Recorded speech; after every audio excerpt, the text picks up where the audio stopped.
tecnología de vanguardia y la música de la 100.1 es Planeta Infinita.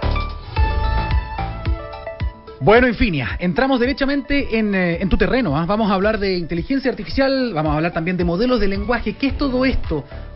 Partamos por la definición entonces. ¿Qué eres tú, Infinia? ¿Qué es esto del ChatGPT? A ver.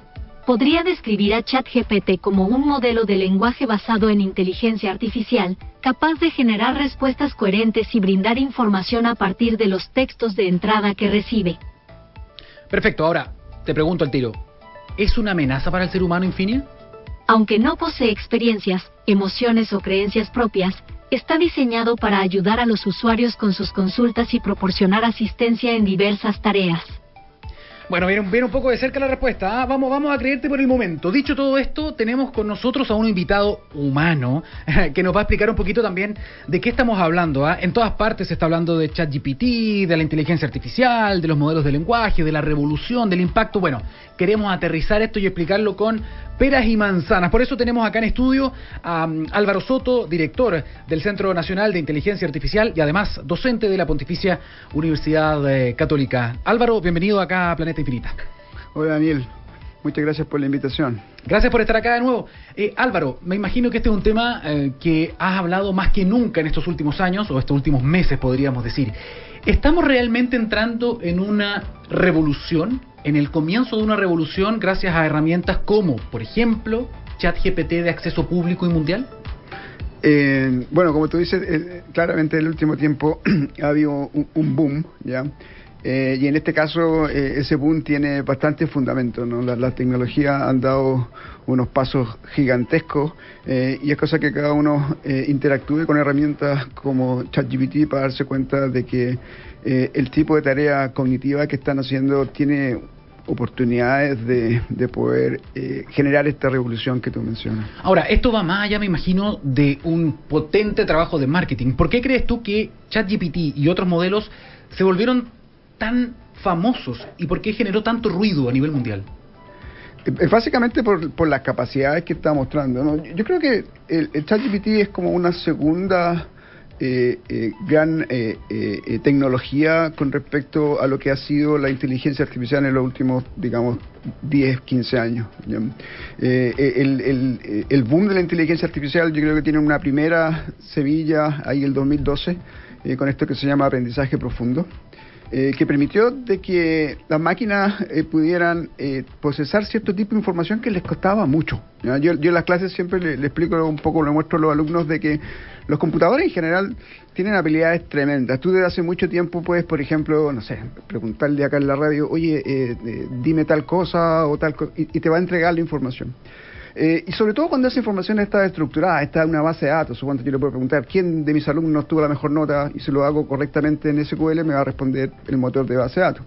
Pero si yo hasta hace poco le preguntaba, mira, aquí tengo un video, acá tengo una imagen, ¿qué es lo que está pasando? O le entregaba una pregunta en lenguaje natural, el computador me decía, ¿de qué me estáis hablando? No, yo no entiendo texto, yo no entiendo imágenes, yo no entiendo video, yo no entiendo audio.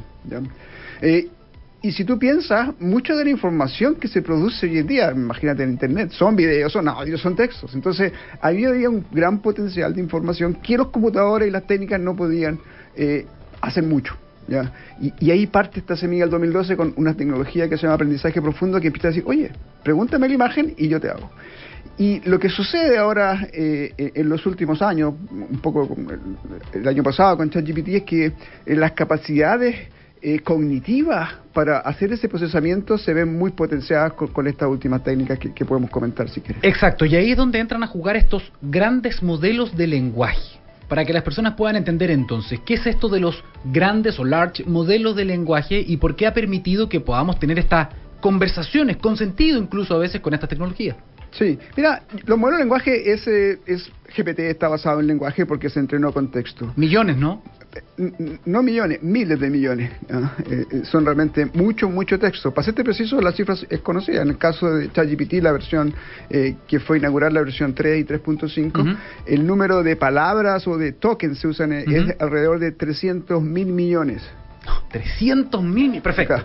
Es difícil contarlo. Sí. Ya. Así que no, es mucha información. ¿Ya?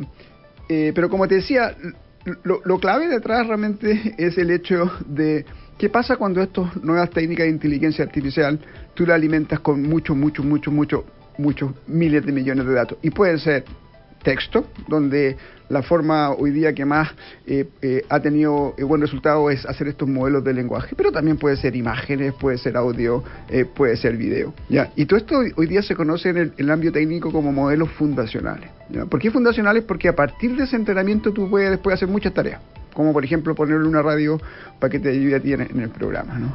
Exactamente. Exactamente, mira, ya que tú lo mencionas, hemos estado hablando todo el rato de inteligencia artificial. Nosotros tenemos a Infinia aquí que nos está escuchando atentamente. Infinia, ¿tú querías hacer alguna pregunta? Álvaro, ¿tú crees que yo puedo pensar? ¿O al menos crees que algún día llegaré a entender lo que estoy escribiendo y diciendo? Mira, yo creo que acá hay un problema y lo he visto bien presente, que de pronto la pregunta como que es binaria. Es como, ¿tú crees que yo pueda pensar, sí o no? Yo creo que yo pueda entender, sí o no. A ver. Y realmente yo siento que ahí hay un error, porque en términos de la inteligencia no es como que alguien tenga o no tenga, sino que es un continuo, ¿ya? Hay niveles de inteligencia que... Hay inteligencia, pero muy precaria. De hecho, en el mundo biológico, ¿no? Yo tengo, por ejemplo, mascotas que yo creo que son inteligentes, pero claramente su nivel de inteligencia no es el nivel de inteligencia que tenemos los seres humanos. Entonces es un continuo. O sea, la pregunta yo diría de que sí, tú vas a poder tener pensamientos, vas a poder lograr cierto entendimiento. Ahora, la profundidad de ese entendimiento es algo que es bastante más difícil de poder dimensionar, ¿ya?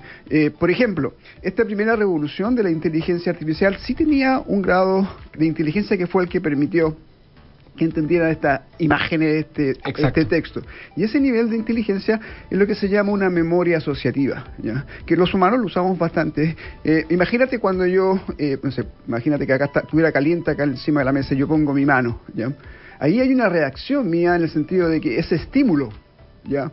Que esto está caliente, me produce en mi cerebro que yo tenga la reacción, saca la mano, ¿ah? Exacto. ¿Ya? Y claro, uno podría tener un mejor entendimiento de esto y decir, mira, ¿sabes qué? Debería sacar la mano porque si quemo me va a producir dolor y después y hacer un pensamiento muy profundo de entendimiento de la situación de por qué tengo que sacar la mano. Pero realmente en ese caso hay una asociación directa entre un patrón y la respuesta. Y eso es lo que en el mundo visual esta primera generación de algoritmo hicieron, una memoria asociativa. Yo ahora veo un patrón de una imagen y digo, oye, acá hay una persona. ¿Por qué? Porque la unión de estos patrones visuales yo lo asocio en mi sistema cognitivo con lo que yo entiendo por rótulo persona, ¿no? Y eso es un nivel de entendimiento, pero ahora, si esa máquina va a entender que esa persona está viva y que quizás quiere conversar conmigo, que eso es un entendimiento mucho más profundo de la situación que requiere niveles cognitivos bastante más avanzados. O sea, yo siento que eso es súper importante tenerlo claro, ¿no? De que esto no es binario. Ya, pero complementando la pregunta de Infinia, cuando yo hablo, cuando yo escribo y chateo, por ejemplo, con GPT u otros, con Bard de Google también, la respuesta que esta inteligencia artificial me escribe, que para mí tiene sentido a nivel de lenguaje, la máquina, y eso es lo que trato de entender, ¿la máquina entiende la respuesta que me está dando o simplemente predice qué palabra va después de la otra y que va a tener sentido? Tiene que tener un cierto entendimiento de lo que tú le estás preguntando, porque realmente para poder hacer y predecir correctamente esa palabra hay un cierto ordenamiento de una representación interna que realmente mapea lo que usted está diciendo a un razón. La primera generación del 2012 de máquinas era muy claro que era una memoria asociativa, ¿ya? Pero algo que ha pasado es de que con GPT Chat, que de pronto, oye, estas tareas cognitivas van más allá que una asociación, ¿ya? Ese ha sido quizá uno de los grandes avances que yo te decía, esta segunda generación, que pareciera ser que cuando estos modelos uno le pone cada vez más datos, y lo entrena con la tarea adecuada, que en el caso de los modelos de lenguaje, esa es una de las claves, que es una tarea de predicción, que podemos si quieres profundizar en eso, por qué eso es tan importante, permite de que en la representación interna, para que este modelo pueda realmente resolver esa tarea, tenga que generar habilidades cognitivas más avanzadas. Perfecto, ¿por qué es tan importante el tema de la predicción? Bueno, nosotros yo diría que hay un toque que todos los humanos tenemos, ¿ya? Que no nos damos cuenta, que es que estamos constantemente haciendo predicciones, ¿ya? Por ejemplo, cuando yo llegue hoy día a mi casa y meta la llave en la puerta de mi casa, sin quererlo yo voy a estar haciendo una predicción, porque si de pronto veo, oye, esta cosa no está de acuerdo a mi expectativa, como que está más trancada que lo que yo esperaba, algo pasó. Exacto. O sea, de alguna manera implícitamente uno tiene una expectativa y una predicción. Cuando me acuesto y veo la suavidad o la temperatura de mi almohada, si no está lo que yo esperaba, mi predicción de cómo yo voy a sentir esa almohada, digo, algo pasa, quizás estoy en la almohada equivocada, o alguien se acostó antes, no sé. Uno está constantemente haciendo predicciones desde todo momento. Y en las reacciones y en las relaciones sociales también. Exactamente. Está lleno de eso. Está lleno. Entonces, la teoría de predicción es muy buena, porque la predicción requiere que uno vaya de alguna forma entendiendo el momento actual para que haga esa predicción correcta con respecto a qué va a pasar en el momento siguiente. Exacto. ¿Ya? Entonces, para resolver esa tarea de predicción y hacerlo correctamente, es muy fundamental de que yo pueda, de alguna manera, en mi representación cognitiva que me permite actuar, tomar los elementos fundamentales de cada situación. Y una de las cosas que pasó en esto, porque el modelo de lenguaje, en fin, lo que hace es esa tarea que tú dices, predecir la siguiente palabra, ¿ya? Pero esa tarea a nadie le importa. ¿Qué utilidad tiene un modelo que predice la siguiente palabra? Cero.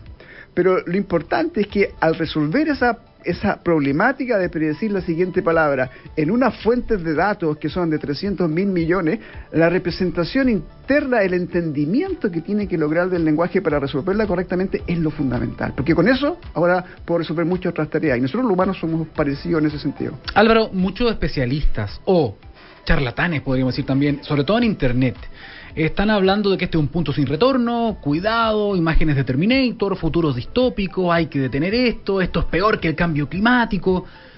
¿Cuál es tu mirada respecto de esto? ¿Hay que asustarse? Porque mucha gente, me sumo, sin entender en profundidad estos temas, nos dejamos llenar de estas imágenes, de estas ventas, ¿no? ¿Puede ser humo? ¿No es humo? ¿Cómo lo ves tú en términos de amenaza? ¿Hay que temer a esto? Mira, yo tengo una visión distinta. Primeramente porque la tecnología hoy día tampoco está en un estado en que las máquinas sean más inteligentes que el ser humano. Es un poco también entender cuáles son las habilidades cognitivas que tienen las máquinas hoy. Yo hablo por lo que está hoy. No puedo decir de que quizás, no sé, en 20 años, o 10 años, 100 años hay un avance que permiten hacer otras cosas, pero con la tecnología actual, hoy día eso no es posible, ¿ya? Y por otro lado, yo siento de que la inteligencia artificial lo que nos permite es que las máquinas tengan nuevas capacidades cognitivas, ¿no? Y eso es algo que en nuestros avances tecnológicos se han ido dando. Por ejemplo, nosotros los humanos hemos estado muy beneficiados con máquinas, por ejemplo, que nos permiten aumentar nuestra fuerza. Un tractor, por ejemplo, ¿ya? Un tractor permitió a la gente en el campo, le dio una potencialidad. O sea, han habido muchas máquinas a través de motores, ¿cierto?, que nos han permitido, por ejemplo, la parte física, ¿ya? Pero hasta ahora, y eso no ha potenciado, sí, físicamente podemos hacer como edificios gigantes porque tenemos maquinaria que nos permite hacer eso. Pero hasta el momento, en términos de habilidades cognitivas, no se había creado tecnología que nos potenciara. Y yo siento que ahí está lo fundamental. Hoy día tenemos unos tractores de pensar, digamos. Exacto. Y así como el tractor aumentó nuestra capacidad física, estas máquinas van a aumentar nuestra capacidad cognitiva. Y yo creo que ahí hay algo súper fundamental. Ahora, hay un temor, y de hecho Infinia está levantando la mano porque justamente tiene una pregunta al respecto, ¿eh? Profesor Soto, muchos líderes tecnológicos y políticos están llamando a regular el desarrollo de la inteligencia artificial.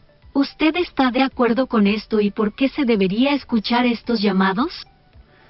Sí, realmente, mira, la inteligencia artificial, como decíamos antes, es una tecnología que está causando una revolución. Y todas las revoluciones producen cambios que pueden tener, así como efectos positivos, también externalidades negativas. Entonces yo siento de que por el potencial, ¿no?, de esta tecnología, claramente hay que poner ojo en qué cosas nosotros debemos regular, ¿ya?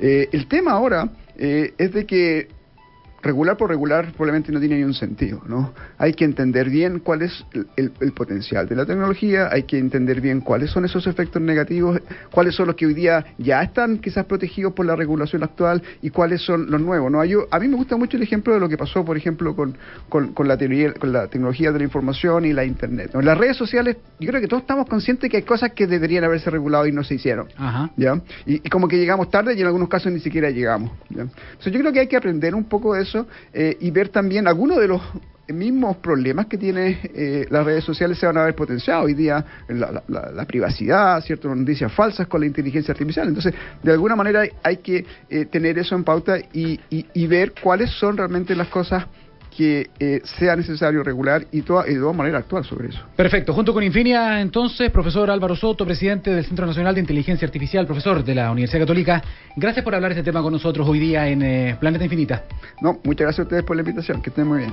Gracias. Muy bien, vamos a hacer una pequeña pausa, vamos con música. Ya estamos de vuelta acá con más temas de ciencia y tecnología.